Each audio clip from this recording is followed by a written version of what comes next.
Ang tukso daw ay nasa paligid lang natin at naghihintay ng bagong makakapitan. Isa ito sa pinakamalaking pagsubok para sa magkarelasyon. At kahit tunay pa raw ang pag-ibig na nararamdaman mo para sa isang tao, pilit pa rin itong lalapit at kakapit sa iyo. Ikaw, minsan ka na bang nagkasala dahil sa tuksong lumapit sa iyo? Dear Papa Dudut, isang magandang araw sa iyo at sa mga kapuso nating nakikinig ngayon. Ako nga pala si Steve, 44 years old at isang dating data encoder dito sa Maynila. Sa ngayon ay madalas na nasa bahay na lamang ako at madalas din ay ang inyong programa na Barangay Love Stories ang aking pinakikinggan sa tanghalian. Hanggang sa heto, naisipan ko na ngang magbahagi na rin ng aking kwento na sigurado akong makapagbibigay aral sa mga kapuso nating nakikinig ngayon. Papadudot, may halos 5 taon din kaming magkarelasyon bilang magkasintahan noon ni Cleo bago kami nag-decide na magpakasal. Nagkakilala kami sa isang fiesta dito sa lugar namin. Pareho kaming nanonood noon ng isang event at talaga namang nakuha niya ang atensyon ko ng araw na yon. Mabuti na lang at kakilala siya ng isang kaibigan ko na naging tulay para magkakilala kaming dalawa. Dahil hindi naman ako torpe, ay kaagad ko siyang niligawan hanggang sa maging kami na nga. Noong girlfriend ko pa lamang si Cleo, Papadudut, ay alam ko na sa sarili ko na siya na ang babaeng gusto kong makasama sa habang buhay. Kaya naman ginawa ko ang lahat para magkaroon kami ng maayos at tahimik na relasyon. At mukhang hindi ako nagkamali ng piniling babae na mahalin dahil habang tumatagal ang aming relasyon noon ay mas lalo ko siyang minamahal. Mabait kasi siya, Papadudut. Maalaga at mahaba ang kanyang pasensya. Nang makasal nga kami ni Cleo ay pumayag siya na huminto na sa kanyang pagtatrabaho at maging may bahay ko na lamang. Gusto ko kasi talaga na nakatutok siya sa pag-aalaga sa magiging anak namin noon. At sa loob nga ng 6 na taon naming pagsasama bilang mag-asawa ay biniyayaan kami ni Leo ng 3 magagandang anak na babae.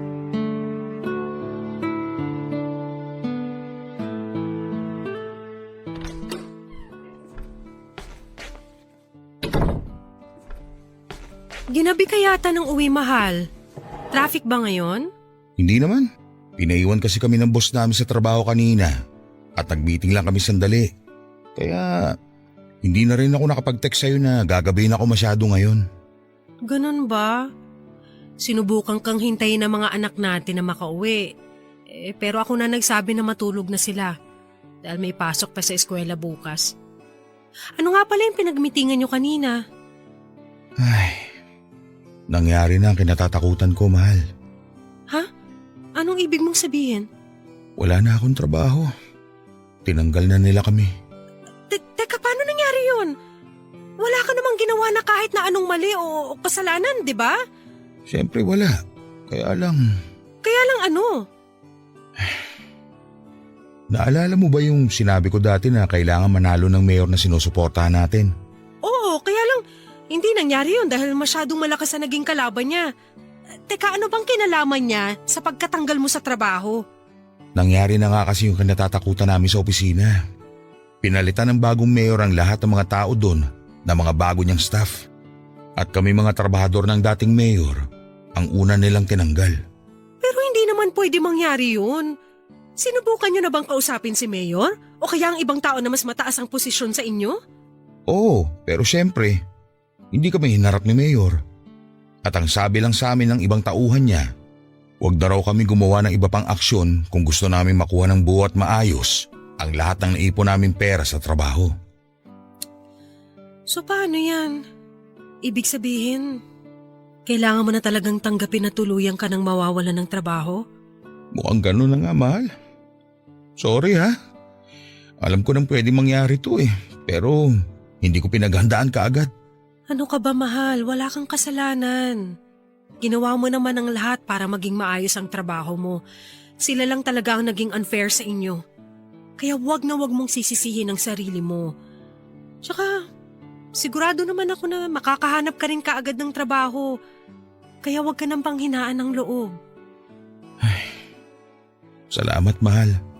Salamat talaga sa suporta at pag-unawa mo sa akin.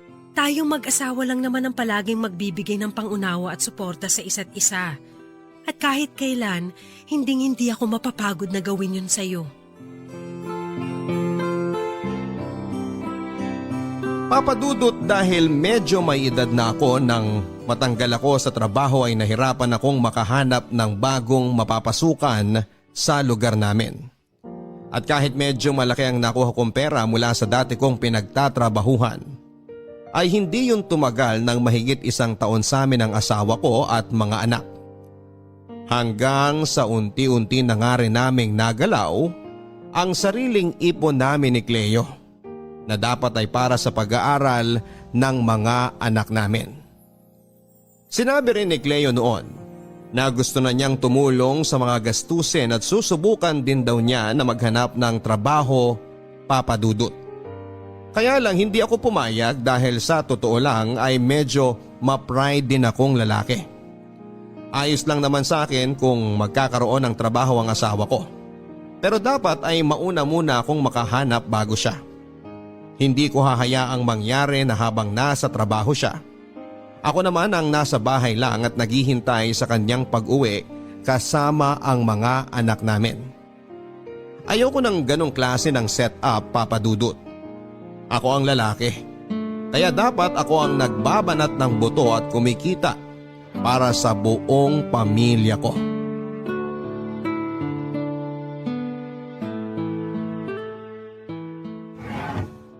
Nasaan na ba yung barangay clearance ko? Alam ko, dito lang yung nilagay ni Cleo sa mga folder na to eh. Dapat nandito lang talaga yun. Ayun, nandito na yata yun sa malaking sobre na to. Teka, ano to? Resume at application form ni Cleo papuntang Middle East? Mahal, aalis pala ako ngayon kasi may kailangan akong… Bakit hawak mo ang mga yan? Ako yata ang dapat na magtanong sa'yo, mahal. Bakit may mga ganitong klaseng papeles ka? Mahal, magpapaliwanag ako. Talagang dapat na magpaliwanag ka. Dahil hindi ko maintindihan kung bakit may mga ganitong resume at application form ka. Ano? Aalis ka? Iiwan mo kami ng mga anak mo? Hindi naman sa ganun. Anong hindi? Eto na nga oh. Halos kumpleto na ang mga requirements mo para makaalis ka. Tapos hanggang ngayon, hindi mo pa rin sinasabi sa akin ng tungkol dito. Dahil alam ko naman na hindi ka papayag kapag pinaalam ko sa iyong plano ko. So ano na palang bagong plano mo? Aalis ka na lang na walang paalam? Nagigising na lang kami ng isang umaga ng mga anak natin na wala ka na sa tabi namin? At wala na rin ang mga gamit mo dito sa bahay? Ganun ba? Ganun ba, Cleo? Makinig ka kasi muna sa akin, Steve. Para sa atin din naman tong ginagawa ko. Lumalaki na ang mga anak natin, pati na mga gastusin dito sa bahay, Pero wala pa rin akong trabaho hanggang ngayon. Pwede bang patapusin mo muna ako magsalita? Palagi kitang pinakikinggan sa gusto mong sabihin, kaya sana naman ako muna magsalita sa pagkakataon na to. Pakinggan mo naman muna ako. Alam ko na mali talaga na tinago ko to sa'yo. Steve, matagal ko nang sinasabi sa'yo na niyayaya ako ng ate ko na magtrabaho sa ibang bansa kung nasan siya ngayon. Pero ayaw mo akong pakinggan at palaging umiinit ang ulo mo sa tuwing pag-uusapan natin to. Hanggang sa eto na nga, kinailangan ni ate ng makakasama sa trabaho niya kasi umuwi ng Pilipinas yung dating kasama niya ron. Steve, ayokong sayangin ang pagkakataon na to. Maliit lang ang magagastos ko rito pero malaking pera ang babalik sa atin. Pero paano ako? Kami ng mga anak mo. Matitiis mo bang iwan kami dito? Kung yun ang paraan para kahit paano guminhawa ang buhay natin, gagawin ko yun.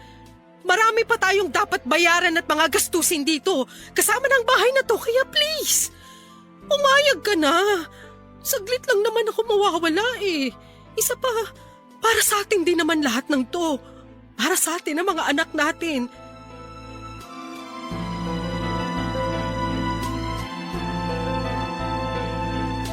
Papadudot, aaminin ko na isa sa mga dahilan kung bakit naggalit ako noon kay Cleo dahil sa pagtatago niya ng tungkol sa pag-alis niya ay dahil natakot ako.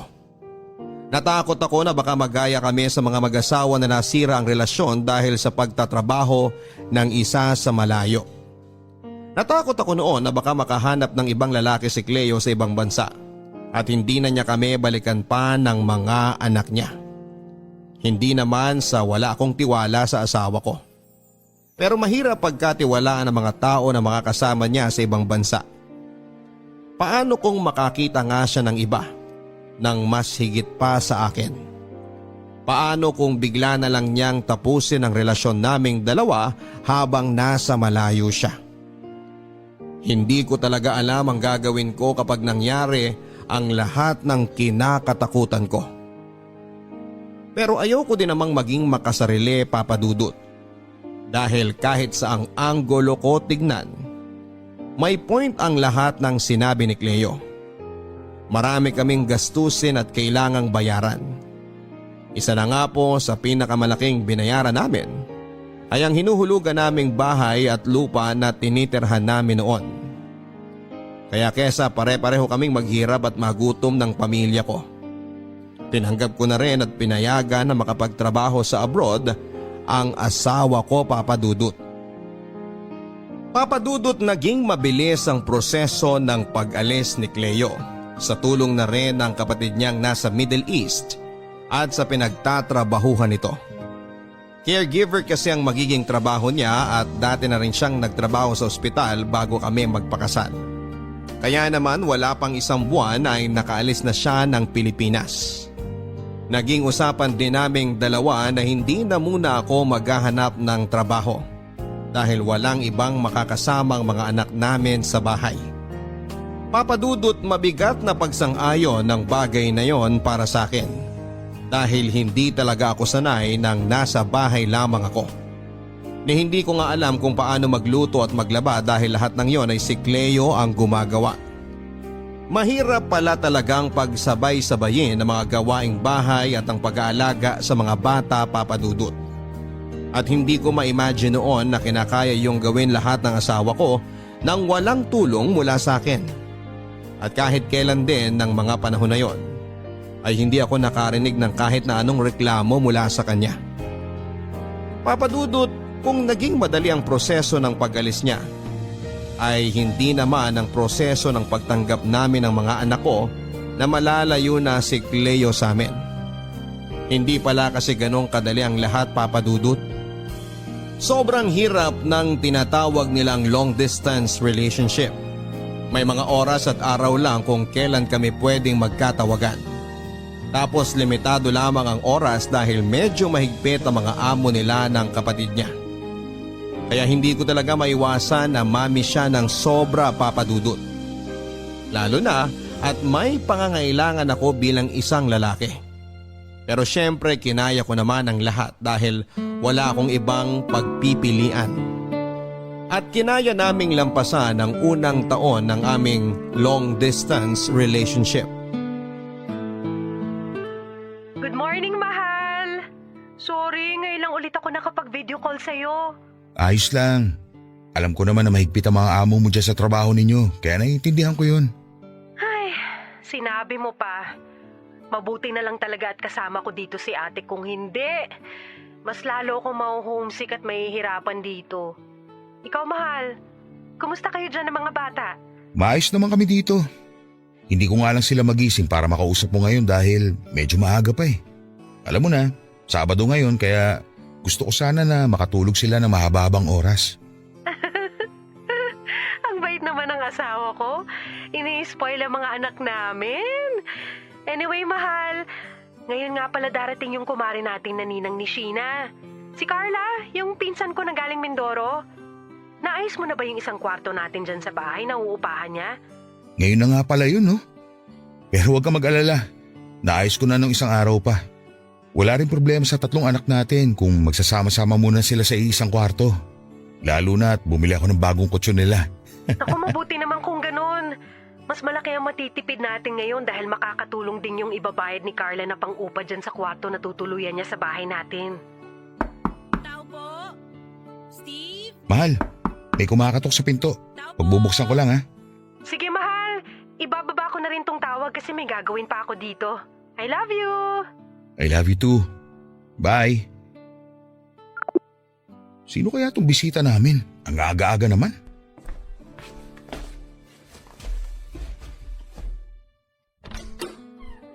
Steve? Mare, Steve, ikaw nga! Kamusta ka na? ikaw na ba yan? Oo, ako nga to. Bakit parang gulat na gulat ka? Sa bagay, 6 na taon na rin ang nakalipas mula nung huli tayong magkita. Saka, ano ka ba? Carla na lang ang itawag mo sa akin, wag na yung mare-mare na yan. Sige, grabe ang laki ng pinagbago mo ah. Salamat. Sana mas gumanda ako sa paningin mo. Pero baka naman pwedeng papasukin mo muna ako sa loob dahil medyo mainit na dito sa labas. Ay, oo, sige. Lika, pasok ka na. Salamat, Steve. Papadudot, hindi ko alam kung bakit gano'n na lamang ang naging reaksyon ko nang mapagbuksan ko ng pintuan ng kumare namin ni Cleo na si Carla. Pinsang buo siya ni Cleo at ninang ng panganay na anak naming si Sheena. Siguro kaya gano'n na lamang din ang naging reaksyon ko ay dahil noong huling beses na nagkita kami ay sa kasal pa nga namin ang asawa ko. Bagong panganak lang si Carla noon kaya medyo may katabaan talaga siya ng panahon na yon. Pero nang makita ko siya sa labas ng bahay namin ay ibang-iba na ang kanyang itsura. Magkalapit lamang ang aming edad pero para bang mas bumata siyang tignan. Pumayat siya pero hindi yung sobra. Katamtaman lamang kaya mas naging kapansin-pansin ang magandang hubog ng kanyang bewang at malusog na hinaharap. Napaisip pa ako noon kung paano ba nagawang iwan si Carla ng dati niyang asawa at sumama sa ibang babae. O baka naman nang maghiwalay silang dalawa ay saka nagpaganda at nagpaseksi ang kumare ko. Noong magkausap kami ni Cleo noon sa video call tungkol kay Carla ay naikwento ng asawa ko. Nakakahiwalay lang pala ni Carla sa asawa niya. Kaya mag-isa nang binubuhay ni Carla ang anak niyang nasa probinsya. Hanggang sa nakakuha nga siya ng magandang trabaho dito sa Maynila at si Cleo naman ang nag-offer na upahan na lamang ni Carla ang bakanting kwarto sa bahay namin. Malaking tulong din kasi ang pera na yon sa paghuhulog namin ng tinitirhan naming bahay noon. Isa pa ay malapit lang din ang bahay namin sa pinagtatrabahuhan ni Carla.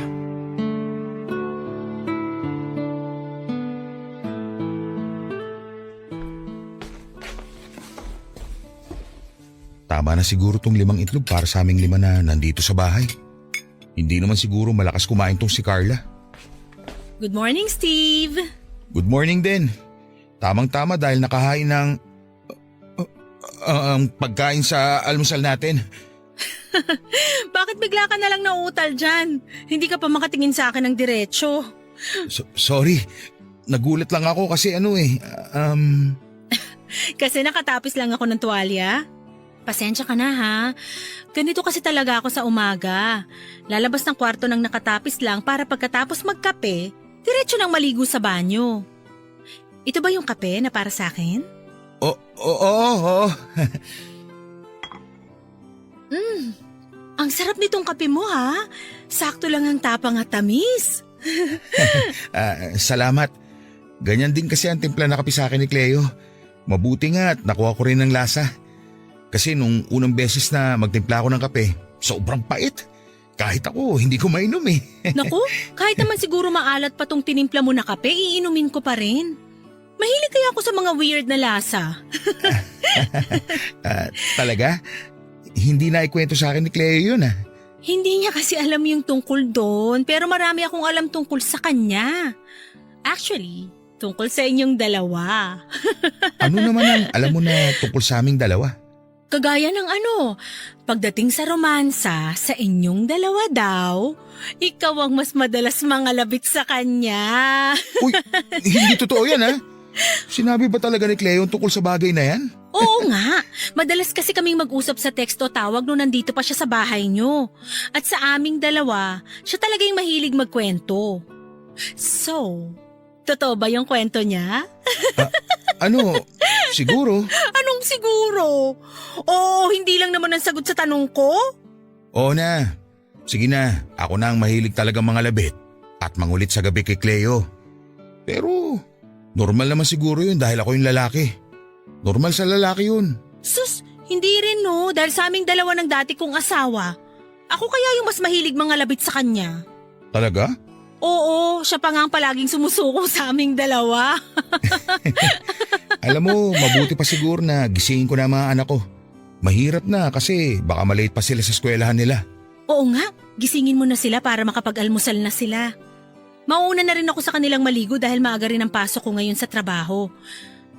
Salamat nga pala dito sa masarap mong kape. Maliligo muna ako at parang medyo nag-init na kagad ako nang dahil sa kape na tinimpla mo.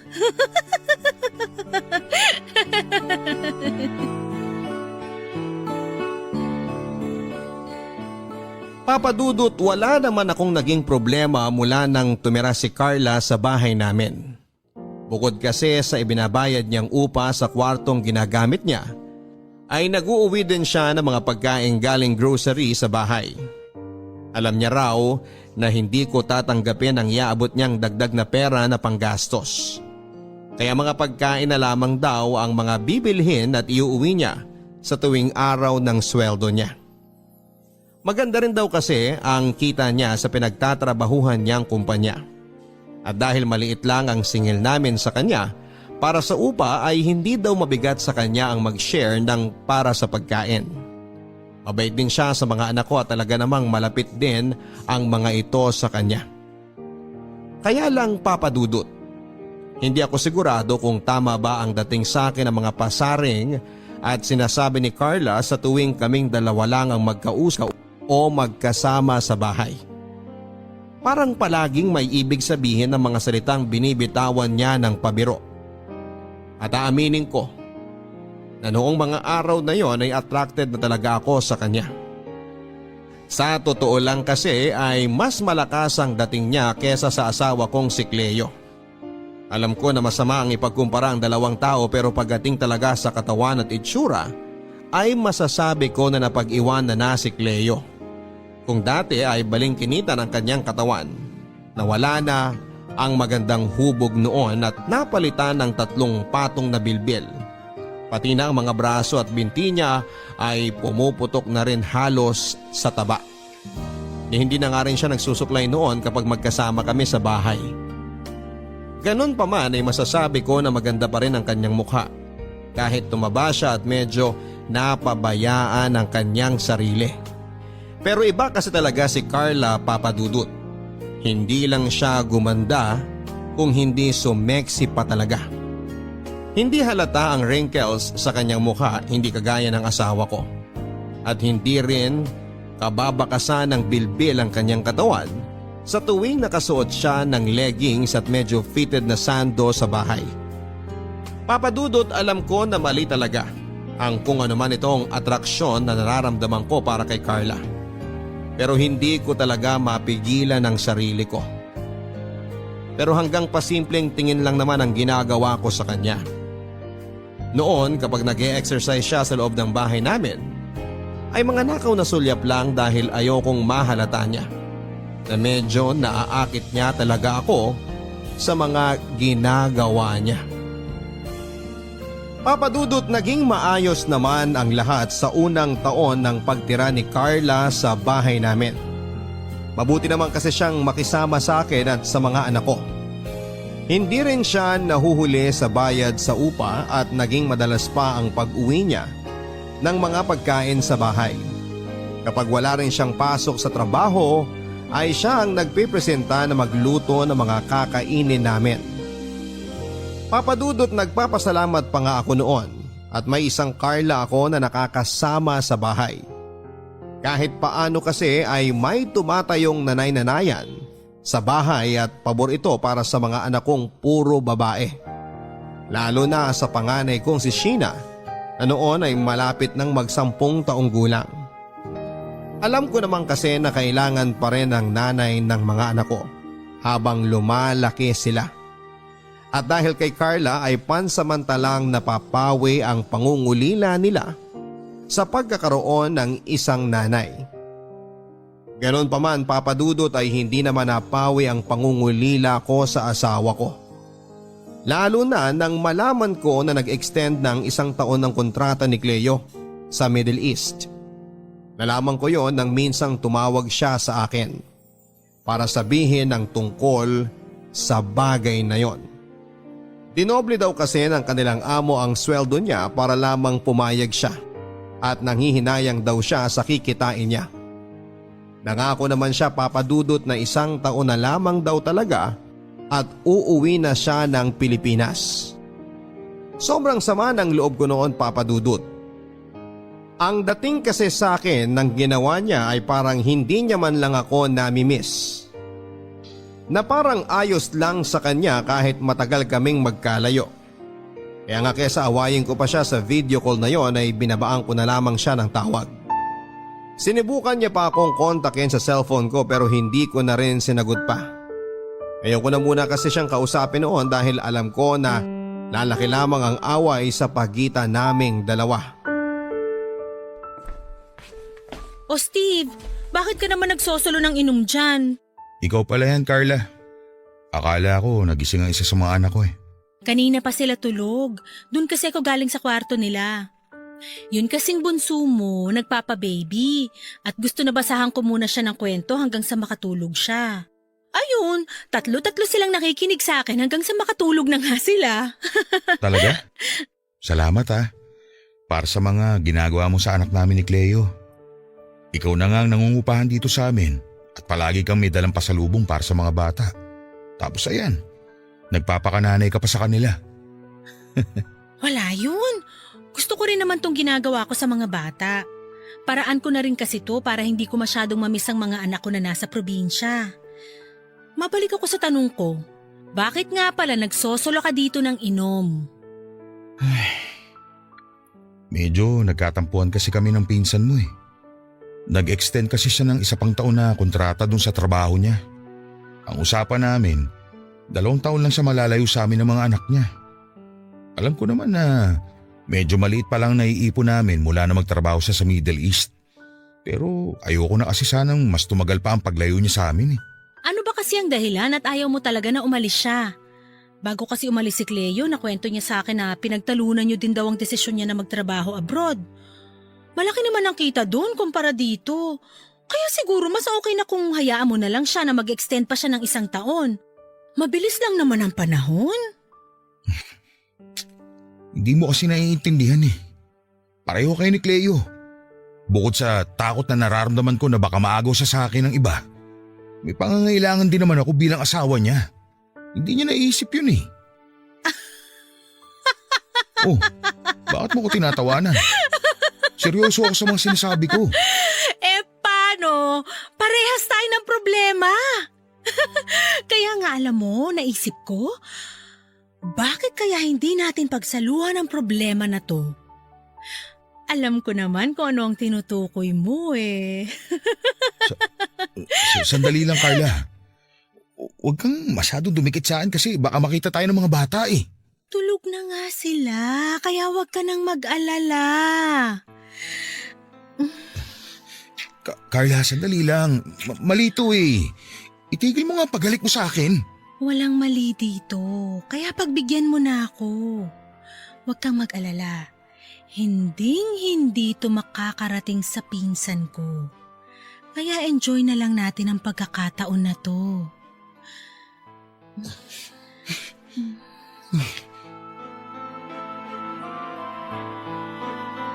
Papadudod sa maniwala kayo at sa hindi ay sinubukan kong pigilan ang mainit na eksenang pwedeng mamagitan sa amin noon ni Carla. Paulit-ulit kong sinisigaw sa isipan ko na mahal ko si Cleo at ang pamilya ko kaya ayokong magkasala sa asawa ko.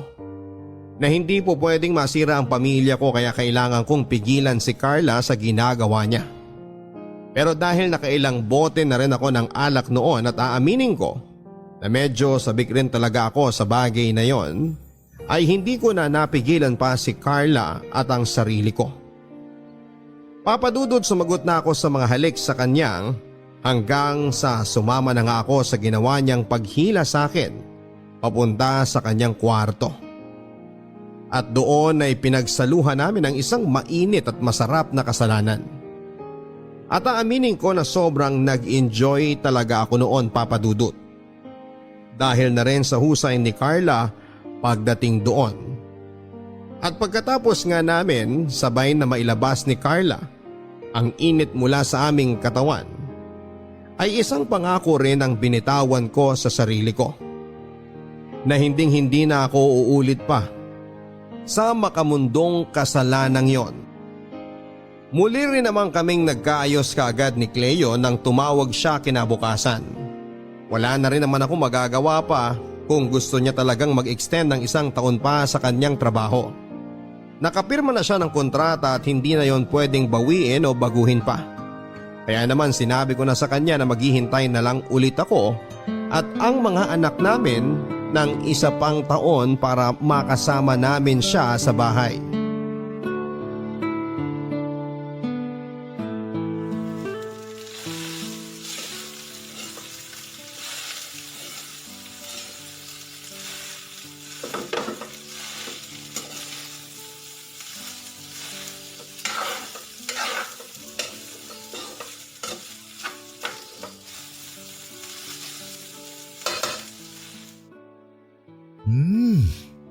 Ayos na ang lasa nitong fried rice ko.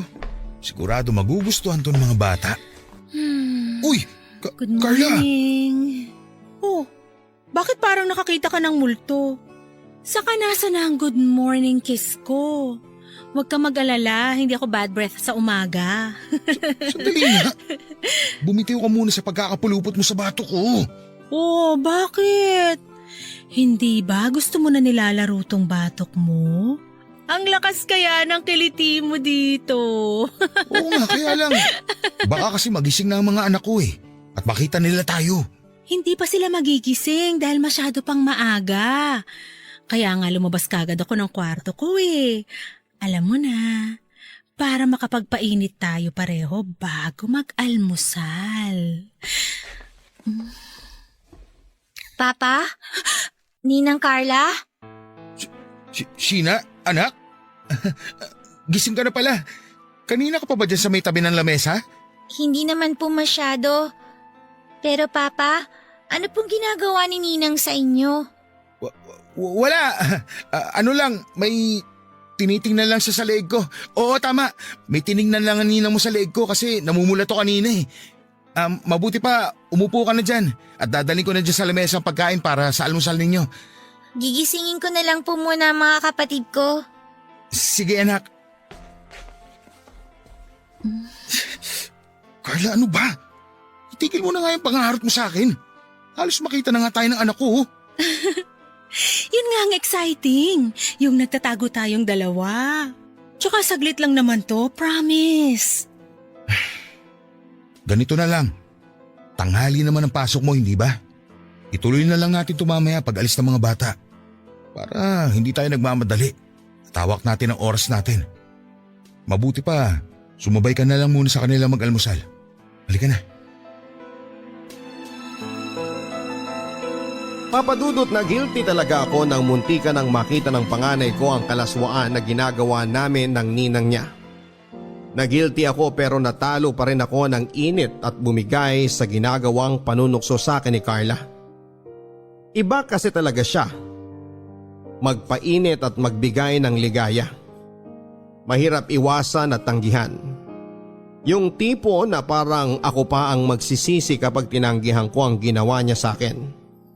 Kaya sinabi ko na lamang na maging mas maingat sana kami ni Carla sa ginagawa naming kaharutan dahil ayoko rin na makita yon ng mga anak ko at magsumbong sa asawa ko. Naiintindihan naman daw ni Carla ang sitwasyon dahil ayaw niya rin daw na masira ang samahan nila ni Cleo bilang malapit na magpinsan. Ginawa niya lang daw yon dahil kagaya ko ay may pangangailangan din daw siya na matagal nang hinahanap ng kanyang katawan. Kaya naman Papadudot naging malinaw po sa aming dalawang lahat. Wala kaming relasyon. At tanging ang paglabas lamang ng init ng aming katawan ang pakay namin sa isa't isa. At ng mga oras na yon ay sigurado ako sa aking sarili na isang babae pa rin ang tanging nilalaman ng puso ko. Si Cleo lang at wala ng iba pa.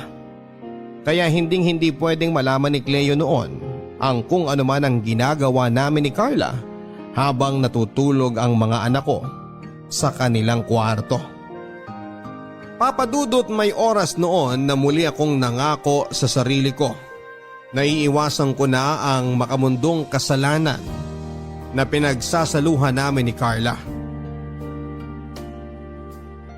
Na hindi ko na i-entertain pa ang panunukso niya sa akin. Natatakot kasi talaga ako na makarating kay Cleo ang lahat at masira ang pamilya namin. Yon ang ayoko talagang mangyari. Ang mawala siya sa akin at ang mga anak namin. Pero papadudod, sadyang mahirap talagang iwasan ang ginagawa ni Carla. Lalo na at nasa iisang bahay lamang kami. Madalas tuloy ay nakikita na kami ng ibang anak ko pero kaagad ko namang pinapahinto si Carla sa kung ano man ang ginagawa niya sa akin na kalaswaan. Mabilis din akong gumagawa ng dahilan sa mga anak ko at kaagad silang pinapapasok sa kwarto nila. Kapag nakakausap nila si Cleo sa video call ay wala namang kahit na anong binabanggit ng mga bata tungkol sa nakikita nila sa amin ni Carla, na labis ko namang pinagpapasalamat. Kaya mas dumalas pa ang ginagawa naming kasalanan ni Carla. Hanggang sa gawin na rin namin yon sa mismong kwarto namin ng asawa ko at sa ibabaw pa ng kama namin ni Cleo. Nakaka-guilty pero masarap yung sarap na pakiramdam na pinapanalangin ko na sana ay wala ng katapusan. Muli naman akong nangako noon, papadudot, na oras na umuwi na si Cleo ay tuluyang ko na talagang tatapusin kung ano man ang namamagitan sa amin ni Carla.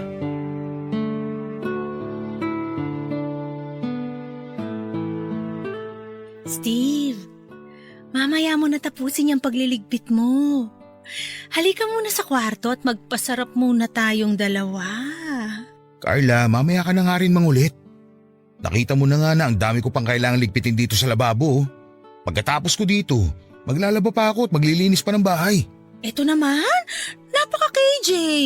Mamaya mo na nga gawin yung mga yan. Halika muna sa kwarto. Minsan na nga lang ako mawalan ng pasok sa trabaho habang nasa eskwelahan ng mga bata. Kaya sulitin na natin ang oras na to. Halika na. Alam ko naman na na-miss mo rin ang mga halik ko na to. Carla, mamaya na nga. Busy pa talaga ako dito sa ginagawa ko. Ako na nga lang muna trabahuin mo, mamaya na yan.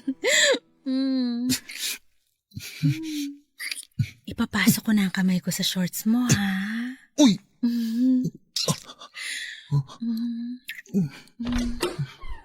Mahal! Nandiyan ka ba sa... Cleo? Kailan ka pa nakauwi? Mga walang niya kayo! Mga hayop! Ikaw! Kailan mo pa ako ginagago? Kailan niya pa ako winawalang niya na babaeng yan? Napakawalang niya mong babae ka! Pinagkatiwala kita tapos ganito gagawin mo sa akin! Hayop ka! Nasasaktan ako! Masasaktan ka talaga sa akin dahil kakalbuhin kitang babae ka! Mukhang losyang ka! Losyang pala, ha? Walang niya ka talaga? Kaya pinagpalit ka ng asawa mo dahil dyan sa ugali at itsura mo! Tingnan mo nga yung sarili mo! Ikumpara mo yung lumba-lumba mong katawan sa sexy kong katawan! Kung magiging ganyan lang din ang itsura at ugali ko kagaya ng sayo, haliparot ka! Hindi ko nagugustuhin yan! Dahil nakakadiri ka! Mahal! Mahal, tama na yan! Huwag mo akong mahawak-hawakan, Steve! At mas lalo huwag mo akong matawag-tawag na mahal! Gago ka! Nandidiri ako sa'yo! Ang bababoy niya! Sige! Magsama kayo na makating ahas na yan! Babalik ako at kukunin ko ang mga anak ko! Napakagago niyong dalawa, mga hayop! Kakarmahin kayo! Lumba-lumba! Tapachoy! Baboy! Labiana! Cleo, sandali! Mag-usap muna tayo! Steve, hayaan mo na siya. Nandito naman ako eh. Hayaan mo na siyang umalis ng bahay na to. Carla, pwede ba? Bitiwan mo nga ako! Ako na lang ang piliin mo. Huwag mo lang sundan yung losyang mong asawa na mataba. Ano bang sinasabi mo? Alam mo naman na sa umpisa pa lang, wala akong kahit anong nararamdaman para sa'yo, hindi ba? Kailangan kita. Mahal na kita, Steve. Pero hindi nga kita mahal. At wala akong kahit na anong espesyal na nararamdaman para sa'yo. Dapat alam mo yun sa umpisa pa lang. Dahil pinag-usapan na natin na magtitikiman lang tayong dalawa. Na ibibigay lang natin sa isa't isa pangangailangan ng katawan natin. Yun lang, Carla. Hanggang doon lang tayo. Hanggang doon lang ang usapan nating dalawa. At dapat malinaw yun sa'yo.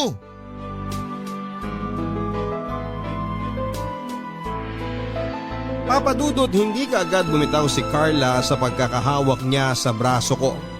Habang pilit na nakikiusap na siya na lang ang piliin at mahalin ko. Noong una ay medyo nagulat pa ako nang sabihin niyang may nararamdaman na siya para sa akin. Dahil ang buong akala ko ay pareho kami ng pagkakaintindi na walang kahit na anumang pwedeng ma-involve na feeling sa ginagawa namin. Na puro pagpapasarap lang ang pakay namin sa isa't isa. Kaya nga paulit-ulit ko siyang sinasabihan na mag-ingat kami sa kalokohan na ginagawa naming dalawa. Pero wala pala talagang mabahong lihim na hindi nabubunyag. Hindi ko na rin kaagad nasundan pa noon si Cleo dahil nakasakay na siya ng tricycle, dala ang maleta niya, Papa Dudut. Wala akong ideya na uuwi siya noon sa bahay namin. Kaya sobrang laki ng naging pagsisisi ko nang maabutan niya kami sa ganong eksena ni Carla. Yon talaga ang pinakakinakatakutan ko na mangyari sa lahat. Ang makita ni Cleo ang kalokohan na ginagawa namin ng kumare niya. Papadudot na lamang ko din noon mula sa isang kaibigan na sinundon ni Cleo ang mga anak namin mula sa eskwelahan at umuwi sila sa bahay ng nanay niya. Napaaga pa lang tapos ng kontrata niya sa Middle East at plano niya sanang sorpresahin ako at ang mga anak namin. Pero siya pala ang mas masosorpresa sa madadatnan niya sa bahay. Nang makita niya kaming nagyayapusan ng pinsan niyang si Carla.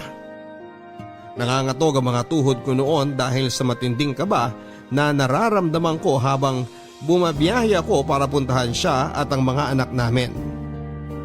Mas lalo akong kinakabahan, Papa Dudut, sa tuwing iisipin ko na anumang oras noon ay baka makwento ng mga anak ko ang nakikita nilang kalaswaan na ginagawa namin ni Carla.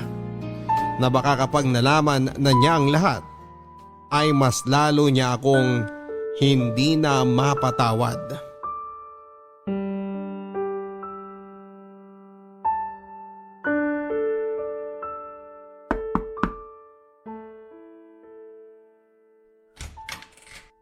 Papa, kayo po pala. Sheena, anak, nandyan ba ang mama mo? Kakausapin ko lang siya.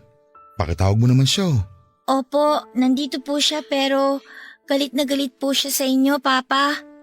Anak, sorry ha. Sorry sa naging kasalanan ko sa inyo. Papa, bakit po kayo umiiyak? Anong ginagawa mo rito? Bitiwan mo ang anak ko, wag mo siyang yakapin. Tangkapal din naman talaga ng mukha mo na sumunod pa dito. Sheena, pumasok ka sa loob. Doon kayo sa kwarto ng kapatid mo. Pero Mama… Sabi na pumasok ka na sa loob! Huwag na matigas ang ulo mo! Sige po. Cleo, please. Pumunta ako dito para magpaliwanag. Painggan mo muna ako. Ano ba bang kailangan mong sabihin at ipaliwanag? Yung lahat ng kababuyan at katarantaduhan na ginawa ninyo ni Carla? Cleo, I'm sorry. Sorry para saan? Steve, pinagkatiwalaan kita. Pinagkatiwalaan ko kayong dalawa. Ako na nga yung nagpapakahirap magtrabaho sa abroad tapos ano? Ito pa igaganti mo sa akin? Inaamin ko naman eh. Naging mahina talaga ako dahil lalaki ako. At alam mo na bilang isang lalaki, meron akong pangangailangan. Lecheng pangangailangan yan! Sa tingin mo ba ako hindi nangailangan? Tao lang din ako. Pero ang kaibahan natin, tiniis ko lahat. Kasi iniisip ko kayo ng mga anak natin. Ang gago mo, Steve! Sa maniwala ka at sa hindi, si Carla ang lumapit sa akin. Pinilit ko naman siyang iwasan eh. Kaya lang Kaya lang nangati ka rin. Idadahilan mo pa talaga na siya ang lumapit-lapit sa'yo? Ang sabihin mo, pareho lang kayong Makati ng Carla na yon. Ang kapal din naman talaga ng mukha niyong dalawa. Ang bababoy niyo. Wala kayong pakialam kahit nakikita ng mga batang ginagawa niyong dalawa. Hindi totoo yan. Anong hindi? Palalabasin mo pa na sinungaling ang mga anak natin? Lalo na si Sheena na ilang beses kayong nakita na nagkukulong sa kwarto natin. Sa kwarto pa talaga nating mag-asawa. Anong klaseng mga tao kayo? Pinapakita niyo talaga ang mga kapabuhay niyo sa mga bata, Steve! 3 ang anak natin! 3 babae! Cleo, sorry. Sorry talaga. Patawarin mo ako. Alam ko naman na nagkasala ako eh. Gagawin kong lahat para mapatawad mo ako. Magbabago na ako. Hindi ko na ulitin yun. Please, Cleo. Hindi ko na alam ang gagawin ko sa buhay ko kapag nawala kayo sa akin ng mga anak natin. Dapat inisip mo yan bago ka gumawa ng kalokohan. Dahil ako, wala akong ibang ginawa at inisip noon kundi ang mapabuti ang buhay ng pamilya natin. Alam ko naman na ayaw mong umalis ako at magtrabaho sa malayo. Pero para sa atin din naman to, Steve. Para sa mga anak natin. Tiniis ko lahat ng pagpapahirap sa akin sa trabaho. Tapos makikita ko, nagpapakasarap ka lang pala sa ibang babae. Sorry din, Steve, pero hindi na kita mapapatawad pa. Hindi na kailanman. Kaya wag mo na sasayangin ang oras mo na bumalik-balik pa rito dahil hindi na kami babalik ng mga anak mo sa bahay na yon na paulit-ulit ninyong binabay ni Carla! Papadudot kahit na ilang beses pa akong lumuhod at magmakaawa kay Cleo ng araw na yon, ay hindi niya tinanggap ang paghingi ko ng tawad. Bumalik-balik ako sa bahay nila pero hindi niya na ako hinarap pa. Tanging ang nanay na lamang niya ang nakipag-usap sa akin para sabihin na ayaw na akong makita pa ni Cleo. Dahil sa sama ng loob ko noon, papadudot, ay nagpakalunod ako sa alak bago muling bumalik sa kanila. Sumigaw ako ng sumigaw, umiyak at nagwala sa labas ng bahay nila habang nakikiusap na sana ay harapin ako ng asawa ko. Lumabas noon si Cleo pero pilit lang akong pinagtabuyan. Hanggang sa ipabarangay na ako ng mga kapitbahay nila dahil daw sa ingay na ginagawa ko sa lugar nila. Nang bumalik ako sa bahay namin ay naabutan ko noon si Carla at naghihintay sa akin. Siya naman ang pilit kong pinapaalis sa bahay at buhay ko. Itinatako sa isipan ko na kailanman ay hindi darating ang araw na pipiliin ko siya dahil si Cleo lamang ang mahal ko at ang mga anak namin. Sinabi ni Carla noon na pwede naman daw siyang maghintay na mahalin ko rin siya. Pero dumating po ako sa punto na sobrang galit ko sa kanya at sa sarili ko ay napagbuhatan ko na siya ng kamay. Dahil na rin sa pangungulit niya. Doon ay parang nagising siya at galit na sinabi sa akin na bagay lamang daw ang ginawang pag-iwan sa akin ng asawa ko. Dahil wala daw talaga akong kwentang lalaki at walang isang salita. Kinuha na niya ang lahat ng mga gamit niya at umalis na siya ng bahay. Mula noon ay wala na akong kahit na ano pang narinig na tungkol sa kanya. Sobra-sobra po ang pagsisisi ko noon, Papa Dudut, para sa naging katangahan at karupukan ko. Sinayang ko ang magandang relasyon namin ng asawa ko pati na ang mga pangarap namin para sa pamilya ko. Inisip ko noon na sana ay nagpakatatag ako at umiwas sa lahat ng tukso. Dapat ay iningatan ko ang tiwalang ibinigay niya sa akin. Dahil yun na lamang naman ang pwede kong isukli sa lahat ng pagtatrabaho, pagsusumikap at pagsasakripisyo ni Cleo para sa amin ng mga anak namin. Yun lang ang pwede kong ibigay sa kanya sa oras na bumalik siya noon pagkatapos ng ilang taon na pagtatrabaho niya sa malayo. Pero ganun po talaga siguro ang buhay, Papa Dudut. May mga bagay tayo na nagagawa na sobra-sobra nating pinagsisisihan. Lalo na kung hindi na tayo nabigyan pa ng pangalawang pagkakataon. Papa Dudut, ngayon po ay 2 taon na kaming magkahiwalay ng asawa ko. Hindi man sa papel pero hindi niya na po ako itinuring pa na asawa niya. Labag man sa loob ay pumayag na rin ako na ibenta ang bahay na malapit na sana naming matapos na hulugan. Pati na rin ang ilang mga gamit doon. Pinaghatian namin ang pera ng lahat ng pinagbentahan at nagkasundo na rin na hindi na kami muli pang magsasama bilang mag-asawa. Kaya naman dumadalaw-dalaw na lang ako sa mga anak ko para makita sila. Nakikitira na lamang ako ngayon sa isang kamag-anak at pumapasada ng tricycle para magkaroon ng sariling pera. Papa Dudut, aaminin ko na minsan ding pumasok sa isipan ko noon na tapusin na lamang ang buhay ko dahil sa mga nangyari sa akin. Pero mas malaki po ang takot ko sa pwedeng maging parusa sa akin ng Diyos kung sakali mang gawin ko yon. Kaya ngayon ay nagpapakatatag na lamang ako. At hindi man para kay Cleo dahil mukha talagang wala ng pag-asa na mapatawad niya ako. Yun ay para na lamang sa mga anak naming 2. Pilit pa rin akong lumalaban sa buhay, Papa Dudut. Nalaban ako hanggang meron akong 3 anak na kinakapitan at pinagkukunan ng lakas ng loob para mabuhay. Hanggang dito na lamang po ang aking sulat, ang inyong forever ka-barangay at kapuso, Steve. Mga kwento ng pag-ibig, kwento ng pag-asa at mga kwento ng buhay dito sa Barangay Love Stories. Love Stories. Forever.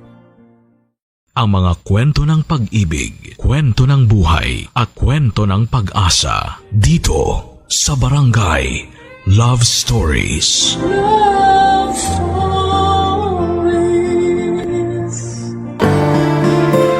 May mga pagsasama na kahit na anong alaga ay hindi lumalago at ang masahol pa ay nauuwi sa pagkabulok.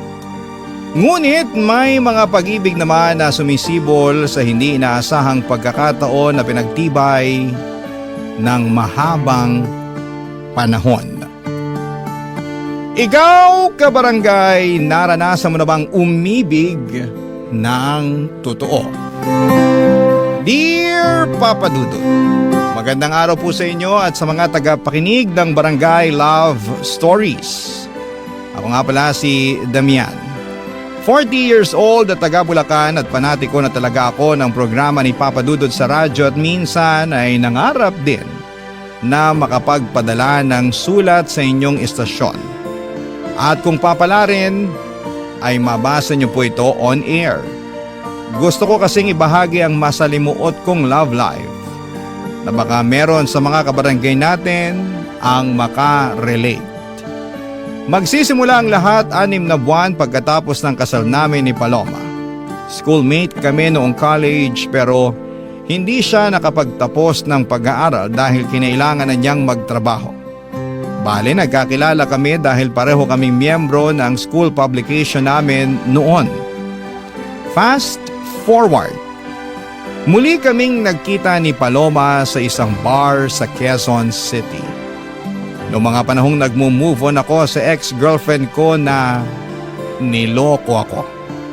Nagtatrabaho siya doon bilang waitress at mabilis niyang nakuha ang loob ko.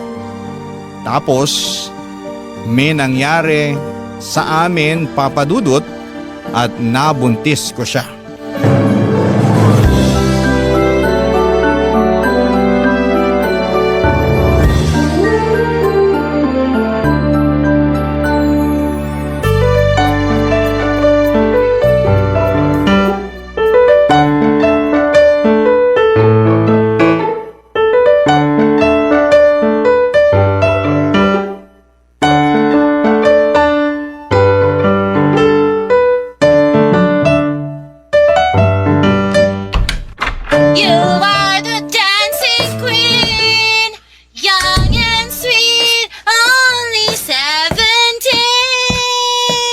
Paloma!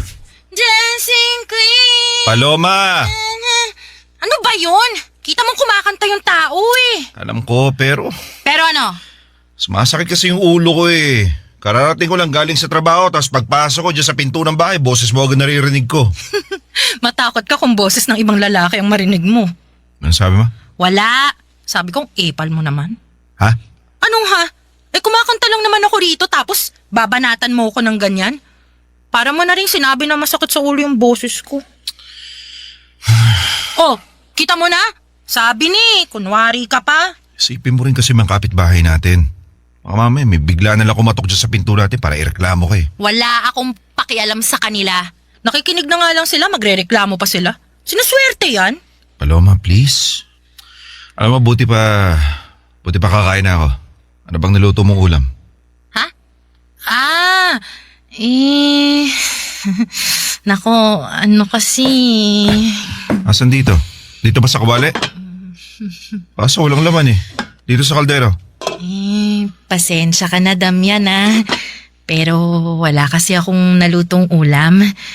Pati nga sinaing wala. Ano? Ba't naman ganun? Kasi pagod ako. Pagod? Bakit? Ano bang ginawa mo rito sa bahay bukod sa kumanta maghapon at magkalat? Grabe ka naman sa magkalat. Totoo naman eh. O, tignan mo. Daming kalat ng mga sitsire sa sahig. Tapon-tapon, no? Pati pambalot ng kung ano ng pagkain. Pati itong mga plato na ginamit mo pa yata kaninang umaga, dito lang sa lababo. Hindi mo man lang maugasan o kahit na binabaran mo man lang sana ng tubig para hindi naman sana nanigas yung mga tira-tirang kanin. Tsaka sana rin sana nilagyan mo sa plastic yung mga tirang pagkain. Hindi na nakakalat dyan sa lababo dahil sigurado iitisin tayo rito sa bahay. Hindi ko na nga nagawa kasi Oo kasi pagod ka pero sa pagkakalat hindi ka pagod. Nasasabi mo lang yan kasi hindi ikaw nagbubuntis. Subukan mo kaya para malaman mo na nakakapagod lalo na lumalaki na tong tiyan ko tang bigat-bigat na rin dalhin. Kaya nga mas lalo mong ingatan yung sarili mo at yung anak natin. Hindi yung ganyan parang wala ka namang pakialam eh. At paano ako nawala ng pakialam, Aber? Sa dami ng kalat sa sahig na pwede mong maapakan at maging mitya ng pagkadulas mo, dapat mas maging maingat ka. Kaso nga hindi mo ginagawa eh. Tapos yung mga kinakain mo pa puro hindi masusustansya. Alam mo naman na may baby na sa tiyan mo, Paloma, di ba? Alam ko naman yun. Hindi ko nakakalimutan yun. Araw-araw ko kayang nakikita ang sarili ko sa salamin na hirap na sa pagbubuntis. Kaya ayos lang naman siguro na pakainin ko ng masarap ang sarili ko, di ba? At saka pag sinabi kong masarap, yan yung mga sinasabi mong hindi masusustansya. At saka, kilala mo naman ako na hindi ako magulay na tao, di ba? Ayoko ng gulay, hindi ko malunok. Parang bumabara sa lalamunan ko. Nakakasuka. O siya, sige. Sabi ko nga ako na lang maglilinis at magluluto. Huwag ka na magluto. Matagal pa yun eh. Buti pa, mag-take out ka na lang. Papadudot, gusto ni Paloma na pakasalan ko siya noong nalaman naming buntis siya. Ewan ko pero napao niya ako. Kahit na hindi ko naman siya mahal. Oo, mahalaga siya sa akin dahil nanay siya ng anak ko. Pero hindi pa kasi ganon kalalim ang pagkakakilala ko sa kanya. Ngunit natuturuan naman ng puso at yon ang eksaktong ginawa ko. Kaya lang ay hindi pa nagtatagal simula nang makasal kami ay kinakitaan ko na agad ng komplikasyon ng relasyon namin. Unti-unti ay mas nakilala ko ang ugali ng aking asawa. At habang tumatagal, papadudot, ay hindi ko na yon nagugustuhan. Tamad siya sa bahay. Hindi malinis at hindi niya rin ako inaasikaso bilang asawa niya. Sa kabila ng lahat ay inunawa ko si Paloma dahil nga sa buntis siya ng mga panahong yon. Naisip ko na baka may rektang epekto sa pag-iisip ng isang babae ang pagdadalang tao niya. Hormones, ika nga. Kaya bilang lalaki ako na ang nag-adjust. Ako ang nag-asikaso sa aking sarili at sa aming dalawa. Kasabay po noon ay sinubsob ko ang sarili ko sa pagtatrabaho at pilit na inalis sa aking isipan ang mga problema ko sa bahay. Pero sadyang mahirap gawin yon lalo na at nagpatong-patong na ang aking mga isipin, Papa Dudut.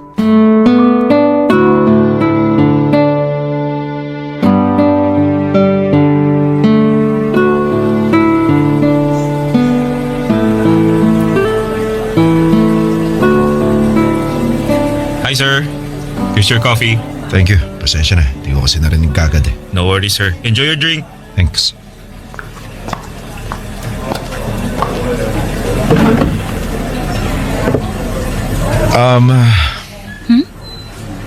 Gusto ko lang mag-thank you kasi sinabihan mo ako.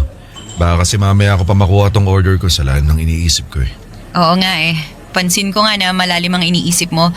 Actually, nung una, nagdalawang isip pa ako kung tatapikin kita.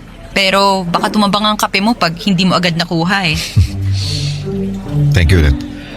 By the way, Damian nga pala. I know. Narinig ko kayang inaanunsyo ng barista kanina yung pangalan mo. Ganun ba? Kaya naman paulit-ulit niya pala ako tinatawag kanina. Ayos lang yon. Miranda nga pala.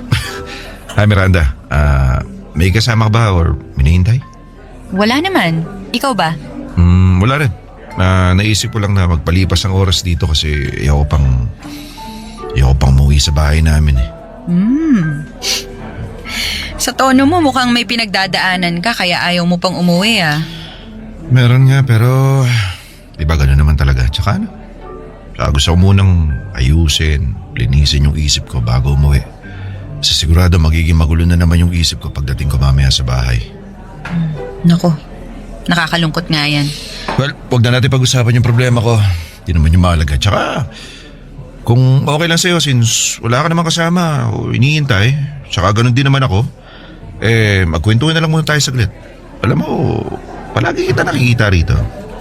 Diyan ka ba nagtatrabaho sa katabing building ng office namin? Oo, dyan nga.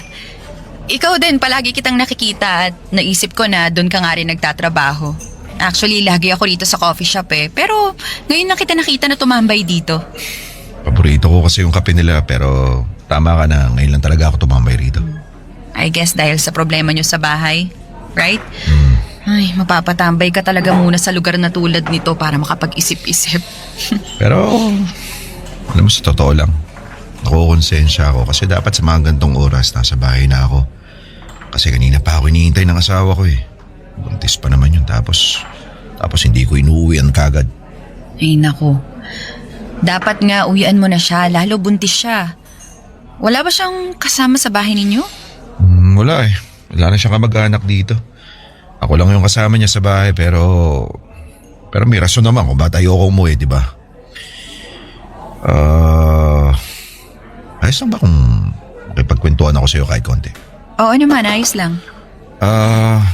Meron lang kaming konting hindi pagkakaintindihan ng misis ko lalo na kakakasal pa lang namin. Tingin ko normal lang yan, lalo kakakasal nyo lang pala. Ako, wala pa akong asawa o boyfriend pero madalas makwento sa akin ng mga kaibigan ko na in a relationship yung mga struggle nila ng partner nila. Siguro kasi kahit na matagal na kayo ng partner mo, meron ka pa ring matutuklasan na ugali niya. Yun na nga eh. Buti sana kung matagal ko nang kilala yung asawa ko. Ibang alam ko na yung ugali niya pero hindi eh. Anong ibig mong sabihin? Medyo komplikado kasi kung paano kami nagkakilala at nauwi sa kasalan.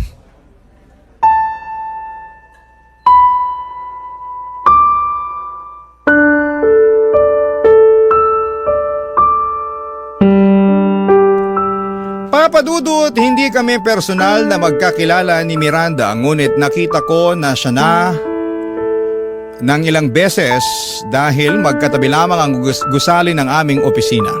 Tapos ay nabanggit niya pa na palagi siyang tambay sa coffee shop na pinupuntahan ko noong gabi na yon na nagkataon namang paborito kong bilhan ng take-out na kape. Yun ang unang beses na tumambay ako doon dahil ayaw ko pang umuwi sa bahay namin. Sa totoo lang ay hindi ako yung ganong klase ng tao na palakwento ng problema sa iba. Madalas ay sinosolo ko lamang ang mga nararamdaman ko at hinahayaan na lamang na lumipas yon. Ultimo, sarili kong pamilya ay kakaunti lang ang nalalaman sa akin.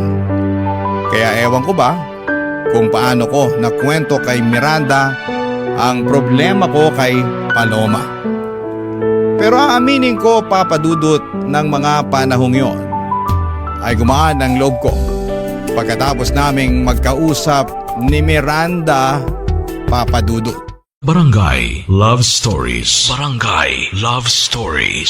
Papa Dudut, pinayuhan ako ni Miranda kung paano ko maayos ang pagsasama namin ni Paloma. Baka kasi tama siya na nasa akin din ang problema. Sa totoo lang ay pagkatapos ng pag-uusap naming yon ay marami akong bagay na naisip habang pauwi sa amin. At napagtanto ko nga ding dahil sa pagiging busy ko, nawala na ako ng panahon na kilalanin ng husto ang asawa ko. Kaya nga para makabawi ay sinimulan kong ayusin ang pakikipag-ugnayan ko kay Paloma. Hinabaan ko na rin ang aking pasensya pag may mga bagay siyang hindi nagagawa o ginagawa dahil sa iba't ibang kadahilanan. Mas iniintindi ko siya at nagpakasweet ako sa kanya bilang asawa. At bilang unang hakbang ay ginawa ko ang regular na date namin kahit sa bahay lamang at kahit nakasal na kaming dalawa, Papa Dudut.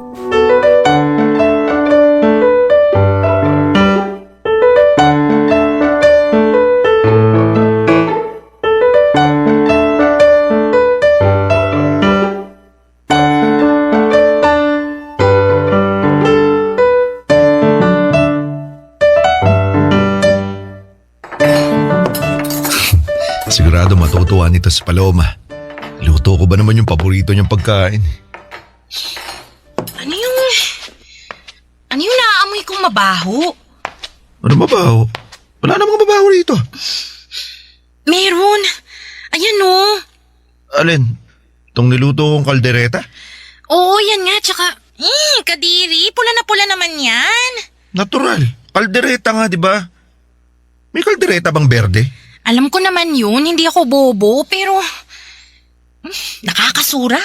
Sobra ka naman magsalita. Niluto ko nga to kasi paborito mo to, di ba? Ha? Paano mo naman nasabi na paborito ko yan? Ano? Nung isang araw, di ba, paulit-ulit mong sinasabi na gusto mong kumain ng kaldereta, kaya pinagluto ko kita. Kaya hindi lang naman ito iniluto ko, meron pang iba. Ha? Bakit? Teka, anong meron? Hindi ko naman birthday ah. Tsaka hindi mo rin naman birthday. So, bakit nagluto ka ng marami? Ano nga ba, hindi naman kailangan may birthday para magluto ko ng marami, tsaka special, di ba? Hindi ka naman talaga nagluluto eh. Bihira lang tapos madalas mo pang lutuin yung mga instant na pagkain. Hindi rin naman ako magaling magluto kaya madalas umu-order na lang tayo kaya nagtataka lang ako na ang dami mong niluto. Well, ang totoo kasi, naisip ko na simula ngayon, ako na magluluto para sa atin. Para makakain din tayo na masusustansya at hindi na palagi nagte-take out. Ay wow! Anong nakain mo? Paloma naman. No offense pero nanibago lang ako eh. Tsaka sa busy mong yan. Kilala kitang panay trabaho. Kulang na lang doon ka sa opisina ninyo matulog eh. Tapos bigla mong maiisip ang bagay na yan. Katapusan na ba ng mundo? Uy, masyado ka naman yata nag-overreact. Uy, hindi kaya. Hindi lang talaga ako sanay. Kaya nga masanay ka na kasi regular ko na itong gagawin, ha? Buti pa, kumain na tayo. Halika na rito sa mesa. Ipag-uurong kita ng upuan. Ay, wow. Talaga? Oo. Diba? Nakakapanibago ka ah. Yung totoo. May sakit ka ba? Lagnat? Ay, baka malala na yan ah. Ano ba kasing problema mo? Wala akong problema. Mukha ba akong problemado? Huwag mo nga ibalik sa akin yung tanong ko. Huwag mo rin kasi akong tanungin ng ganyan. Para ka namang iwan. Ikaw ang parang ewan, dahil mo sinasabi. Puro ka ganito, ganyan. Hindi na ako nakarinig na magandang salita mula sa'yo kanina pa. Alam mo yata nakalimutan ko na iniinsulto mo yung luto ko. Nagsasabi lang naman ako ng totoo. Nakakadiri naman talaga yung luto mo eh. At tsaka tama ka nung sinabi ko na gusto kong kumain ng kaldereta. Pero hindi ko naman sinabi na luto mo. Ang gusto ko, take out. Mamaya, di pa masarap yung luto mo eh.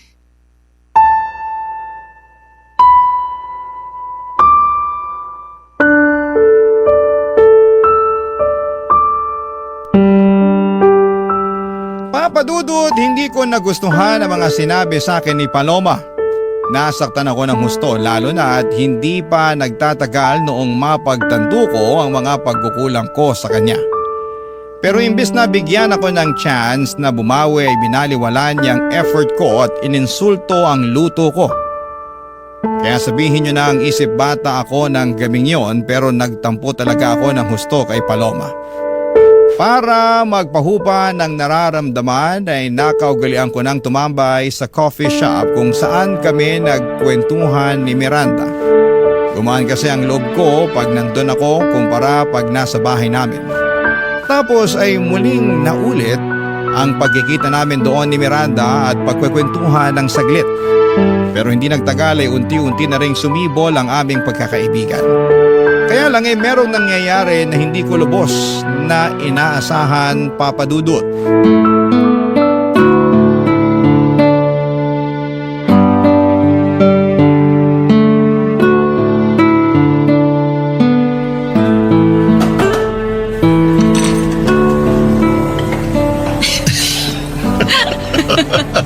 Ikaw, puro ka biro talaga, no? Anong ibig sabihin nito? Paloma, Ako nga, Damian. Bakit? Nagulat ka ba?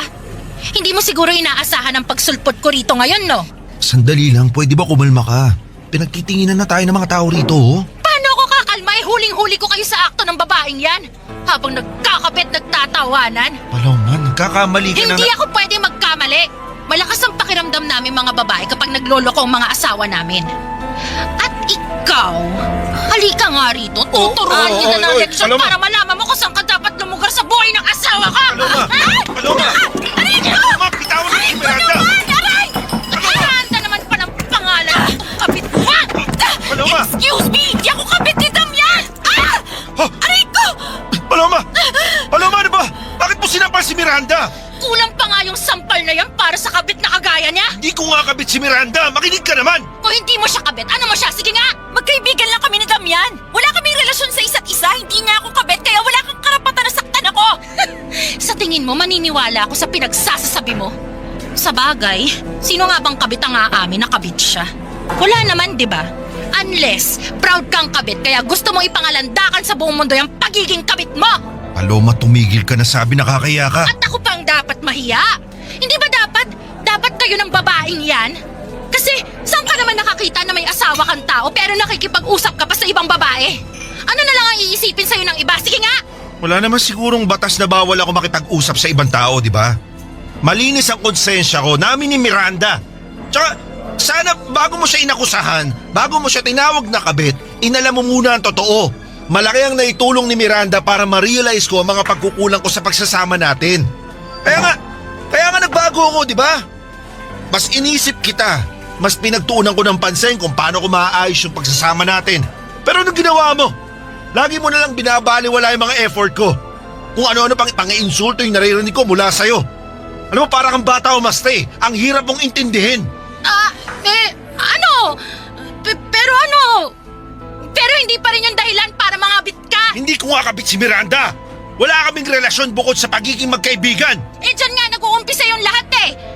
Kunwari magkaibigan. Kaibigan lang daw pero nagkakamabutihan na pala. Kaya wag mo ako pinagloloko, Damian ha. Pare-pareho lang kayong mga lalaki. Yung mga estilo ninyo, iisa lang kaya wag talaga ako.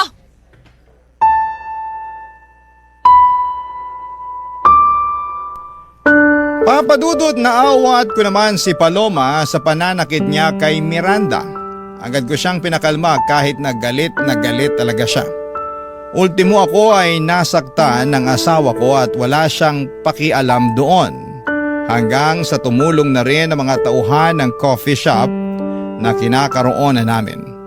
Noong tumigil na sa pagwawala si Paloma ay napansin ko na paalis na si Miranda. Sinundan ko na lamang siya ng tingin kaya nasampal pa ako ng aking asawa. Sobrang nakakahiya ang mga nangyari at nag-away pa ulit kami ni Paloma sa pag-uwi namin sa bahay. Natural ay pinagtanggol ko ang sarili ko. Nangatwiran ako na wala akong ginagawang masama para pagbintangan niya na nagtataksil sa kasal namin. Pinaintindi ko sa kanya na maling-mali ang ginawa niyang pag-iiskandalo. Pero walang pagsisisi si Paloma, para sa kanya ay tama lang ang ginawa niya. Papa Dudut, simula noon ay hindi na ako bumalik pa sa coffee shop na yon. At hindi ko na rin nakita pang muli si Miranda, Papa Dudut. Barangay Love Stories. Barangay Love Stories. Papa Dudut, mabilis na lumipas ang maraming taon. Nagpatuloy ang buhay namin ni Paloma at sa araw-araw na lamang na nagdaan ay palala ng palala ang konsumisyong hatid niya. Hindi pa rin siya maimis sa bahay at madalas na napapabayaan niya ang responsibilidad niya bilang isang ina at asawa sa amin ng anak niya. Simula kasi ng mga anak siya ay nagbuhay dalaga na si Paloma. Sa totoo lang ay hindi ko maasahan si Paloma bilang katuwang sa bahay namin. At kapag binabanggit ko sa kanya ang tungkol sa mga bagay na yon ay nagagalit siya at sinusumbat naman sa akin ang pakikipag-usap ko sa ibang babae. Siyempre nahihiya ako dahil ayokong marinig yon ng anak ko. Baka kung ano pa ang isipin niya tungkol sa akin na ama niya. At yon ang gustong mangyari ni Paloma, kaya pakiramdam ko ay napapaikot niya ako sa sarili niyang mga palad. Halimbawa pa ng mga ginagawa niya ay ang paghuthot niya sa akin ng pera at pananakot na iskanduluhin ang buong angkan ko pag hindi ko sinunod ang kagustuhan niya. Hanggang isang araw ay meron akong nalaman tungkol sa aking asawa, Papa Dudut.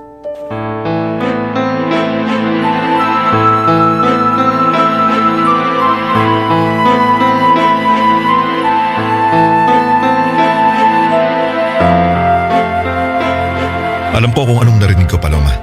Huwag mo akong gawing tanga. Narinig ko na sinabi mo dyan sa kausap mo na hindi ka sigurado kung sino ang ama ng anak natin. Eh bakit ka kasi nakikinig sa usapan na may usapan? Kalalaki mong tao, napaka-chismoso mo. Ako pa talaga yung chismoso at may kasalanan kung bakit ko nalaman yon? Ha? Kung tutuusin, ang lakas-lakas ng boses mo habang nakikipag-usap sa cellphone. Pati yung anak nating tulog nagigising sa'yo. Parang wala kang pakialam. Wala tayong magagawa dyan, pinanganak na talaga akong ganito. At tsaka wag mo nga ibahin ang usapan. Hindi ko iniiba ang usapan. Tsaka bakit ikaw pa ang mas galit? Ba't hindi ako? Ako lang naman yung niloko mo. Hindi kita niloko, okay? Anong hindi? Sabi mo doon sa kausap mo, hindi ka sigurado kung ako yung tatay ng anak natin kasi tatlong lalaki yung nakagalaw sa'yo bago ako. Tapos sa akin mo lang pinakargo yung bata dahil ako yung mas uto-uto sa kanila. So kaya pala kung makadiman ka ng kasal nung nalaman nating buntis ka, wagas. Kasi... Ano? Di ka mapagsalita kasi totoo, di ba? Matagal naman na yun. Kasal na tayo at may anak na, di ba? Sa'yo man o hindi yung bata, kitang-kita ko naman kung gaano mo siya kamahal. Mas mahal mo pa nga yung batang yun kaysa sa akin eh. Kaya ano pa bang pinuputok ng butsi mo dyan? Bakit hindi ka na lang magpasalamat na ginawa kitang tatay? Di ba? Yun ang rason kung bakit kayo naghiwalay ng ex-girlfriend mo. Hindi ka kamo niya mabigyan ng anak kaya... Hindi yun ang pinakarason kundi yung panluloko niya sa akin. Katulad na lang ng ginawa mo. Sobrang sama mo, Paloma. Binilog mo ang ulo ko. Pinaniwala mo ako. At hanggang ngayon, niloloko mo pa rin ako. Mahal ko yung anak natin pero nakakagalit lang kung paano mo siya pinaako sa akin. Pag naalala ko kung paano katawang-tawa habang kausap mo yung kung sino man sa cellphone mo kanina at binibida mo pa yung ginawa mo para akong masisiraan ng ulo. Bakit? Pumayag ka naman na pakasalan ako't akuin ang anak natin, di ba? Bakit ka nagagalit dyan? Hindi mo talaga naiintindihan yung pinanggagalingan ko, no? Ha? Subukan mo kaya, ha? Subukan mo kayang lumagay sa posisyon ko nang malaman mo kung bakit nagagalit ako ng gusto. Palibasa kasi. Palibasa ano? Palibasa na baka babaw ng pangunawa mo. Anong sinabi mo? Bakit? Totoo naman Napakababaw mong klase ng tao. Wala kang pakialam sa nararamdaman ng iba. Sarili mo lang yung mahalaga sa'yo. Tingin mo, sa'yo lang umiikot yung mundo eh. Wala kang konsiderasyon sa ibang tao. Mahilig kang manisin ng iba, ni walang kalalim-lalim yung pagkatao mo kaya imbes na akuin mo yung kasalanan mo, humingi ng paumanin at magbagong buhay, binabaliktad mo pa yung sitwasyon. Gusto mo laging lumabas na biktima ka kahit ang totoo, kasalanan mo naman. Sana talaga hindi na lang kita nakilala. Sana hindi na lang kita pinakasalan. Papa Dudut, sobrang sakit ng nararamdaman ko nung nalaman ko ang katotohanan. Ayaw tanggapin ng sistema ko ang katotohanan na baka hindi ko anak ang batang dinala niya ng 9 na buwan sa sinapupunan niya. Magkaganon pa man ay alam ko sa sarili ko na mahal ko yung bata. Nananalaytay man ang dugo ko sa kanya o hindi. Kaya para mapatunayan ang connection ko sa anak namin ay nag-insist ako ng DNA testing pero tinanggihan ni Paloma. Lalo lamang nagkalamat ang aming pagsasama at lumala ang pag-uugali ng aking asawa. Kaya isang araw ay nagdesisyon na lamang ako na gusto ko nang kumawala sa kasal namin. Gusto ko nang makipaghiwalay kay Paloma sa ayaw at sa gusto niya. At kahit na alam ko namang matrabaho at mahabang proseso ang annulment sa Pilipinas, ay buong loob ko na harapin at mapawalang bisa lamang ang kasal namin. Ngunit bago pa man mangyari yon, namatay si Paloma sa isang aksidente na hindi ko na lamang idedetalye. Dahil sa nangyari, ako na ang tumayong magulang sa anak namin at hindi ko na rin inalam kung kadugo ko ba siya o hindi. Ang mahalaga sa akin ay mabigyan ko siya ng maayos na buhay at magandang kinabukasan. Nagdaan ang ilang pang taon. Naisip ko pa rin si Miranda. Kumusta na kaya siya? Ano na kaya ang balita sa kanya? Palagi kong dalangin na magkita kaming muli dahil hindi pa ako nakakahingi ng tawad sa kanya. Hanggang isang araw, dininig ng langit ang panalangin ko.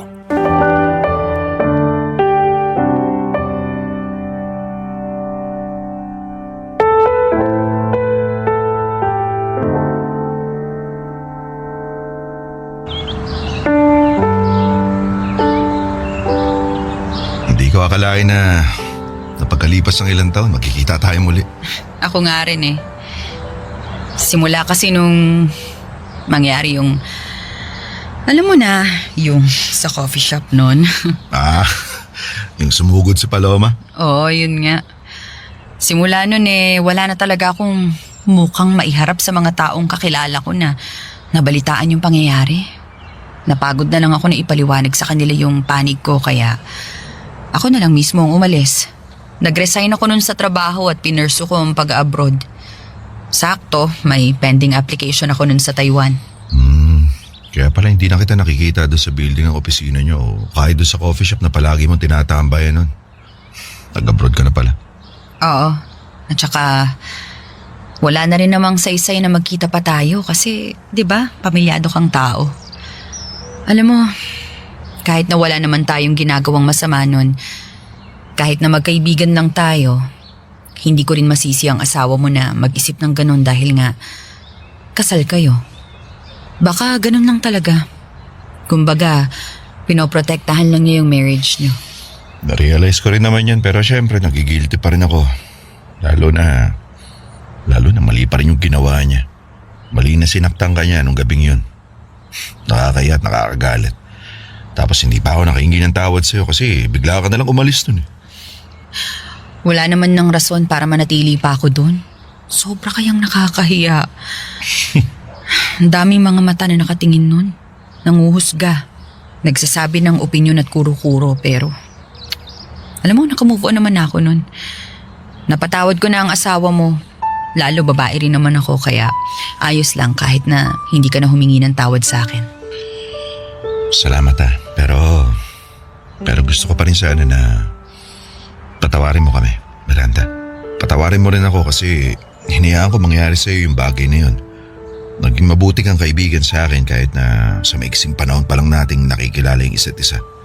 At mabuti rin yung intensyon mo para maging maayos yung pagsasama namin ni Paloma. Bilang siguro lahat ng tao ay nakakaunawa ng sitwasyon, lalo na yung asawa ko. Huwag mong sabihin yan. Asawa mo pa rin siya. Hindi na. Ha? Anong ibig mong sabihin hindi na? Nakipag-iwalay na ako sa kanya.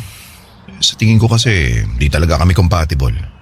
Sinubukan ko naman maging mabuting asawa sa kanya pero siya mismo yung ayaw makisama. Paano ba naman sa araw-araw na lang na nagdaraan sa aming pagsasama, pakiramdam ko para namin sinusuka yung isa't isa.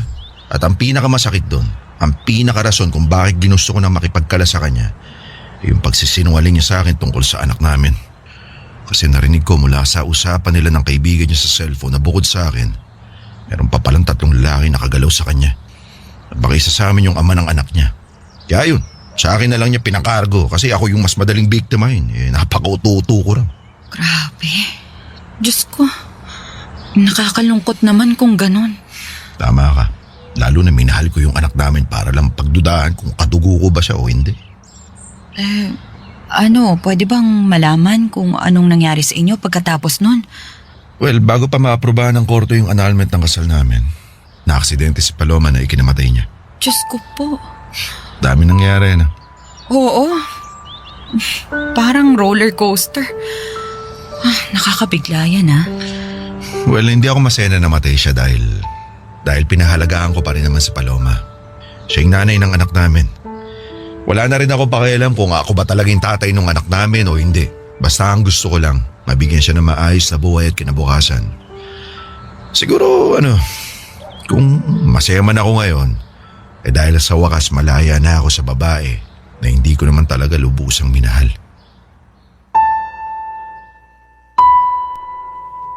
Papa Dudut, masaya ako dahil nabigyan kami ng pagkakataon na magkita at magkausap ulit ni Miranda. At malaki rin ang pasasalamat ko sa kanya kasi naunawaan niya ang sentimiento ko ng mga panahong yon. Ang tanging priority ko na lamang ay ang anak namin ni Paloma. Kaya nga nagsisikap ako sa pagtatrabaho para masuportahan siya. Sa ngayon ay regular pa rin ang komunikasyon namin ni Miranda kahit na bumalik na ulit siya sa Taiwan. Sa mga nagtatanong dyan ay single po si Miranda. May naging boyfriend daw siya noon pero naghiwalay din sila. Sa totoo lang ay masaya ang puso ko sa tuwing kausap ko siya. Yun bang hindi nagmamadali, hindi nakakaramdam ng pressure. Kung ako ang tatanungin ninyo, gusto ko papadudot na kilalanin pa siya ng husto. At kung luluobin ay sumibol nawa ang aming pagkakaibigan. Hanggang dito na lamang po ang sulat ko, Papa Dudut. Maraming salamat sakaling mapili po ninyong i-ere sa inyong programa na Barangay Love Stories. God bless and more power sa inyong istasyon. Ang inyong forever kapuso at ka-barangay, Damian. Ano ang masasabi mo sa ating Barangay Love Stories today?